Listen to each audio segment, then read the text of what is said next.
Bienvenue dans cette nouvelle vidéo. Il s'agit de la deuxième d'une série, donc si ce n'est pas déjà fait, je vous invite à aller voir la première en cliquant sur le lien dans la description. Allez, je vous laisse 5 secondes pour faire pause, et on commence.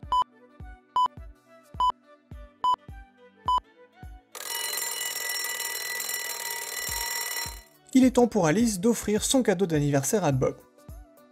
Comme c'est un grand amateur de jeux vidéo, elle aimerait lui en offrir un. Et ça tombe bien, la suite de son jeu préféré est sortie, Découverte au Palais 2.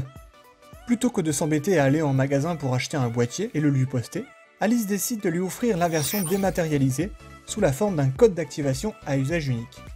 De cette façon, elle pourra l'envoyer à Bob simplement par internet. Le seul problème, c'est que sur internet, certaines personnes sont malveillantes. Elle a peur que quelqu'un intercepte le code pendant son voyage et l'utilise à la place de Bob. Il faut donc qu'elle lui envoie de manière sécurisée. Il y a quelques mois, en visitant le Palais de la Découverte, elle avait vu un exposé sur la cryptographie.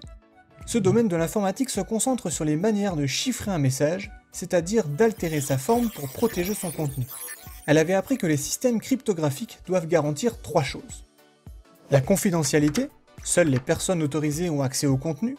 L'authentification, la personne qui vous envoie ce contenu est bien celle qu'elle prétend être. Et l'intégrité, le contenu que vous avez reçu est bien celui qui vous a été envoyé. Lors de sa dernière visite chez Bob, elle avait présenté avec enthousiasme l'une des méthodes de chiffrement qu'elle aimerait utiliser, le chiffrement symétrique. Ce système est basé sur un principe très simple. La seule chose qui doit rester secrète est la clé, autrement dit, un mot de passe.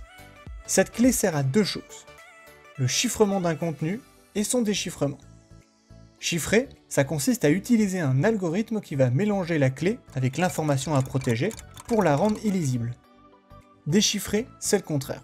On utilise l'algorithme en sens inverse pour mélanger le contenu chiffré et la clé et retrouver l'information d'origine. Cet algorithme est conçu pour qu'il soit impossible de déchiffrer le contenu sans la bonne clé. Si une personne malveillante interceptait votre message chiffré sans avoir la bonne clé, elle pourrait malgré tout en utiliser une autre pour appliquer l'algorithme et tenter de déchiffrer votre communication. Par contre, le résultat qu'elle obtiendrait serait tout aussi illisible. Avec cette méthode, le contenu du message est protégé. Un des exemples les plus connus est le chiffrement de César. Ce système utilise l'alphabet latin et sa clé est un nombre correspondant à un décalage de lettres dans l'alphabet. Si je veux chiffrer Alice avec la clé 3, j'applique un décalage de 3 dans l'alphabet et j'écris les lettres correspondantes. Si vous ne connaissez pas la clé, vous pouvez effectuer un autre décalage, disons 6, en sens inverse, mais cette manipulation ne vous révélera pas le message d'origine. Évidemment, aujourd'hui, ce système est ridiculement facile à casser, ne serait-ce qu'en testant toutes les clés entre 1 et 25. Les algorithmes de chiffrement actuels sont beaucoup plus complexes et tester toutes les clés possibles prendrait des milliards d'années de calcul. À la fin de leur discussion, Bob est convaincu et ils se mettent d'accord sur un mot de passe à utiliser dans les cas où ils voudraient s'envoyer des informations sensibles. Et justement, le code d'activation d'un jeu vidéo est une information sensible.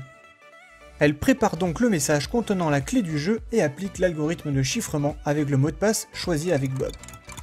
Une fois le message chiffré, elle lui envoie par internet.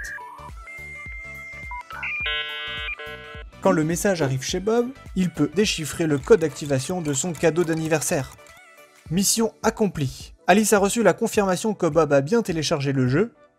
Bon, par contre, vu sa passion pour Découverte au Palais, elle sait qu'il ne donnera plus de nouvelles à personne pendant les 4 prochains jours. Merci d'avoir regardé cette vidéo. N'hésitez pas à liker et à vous abonner à la chaîne du Palais de la Découverte pour suivre nos publications. À la prochaine!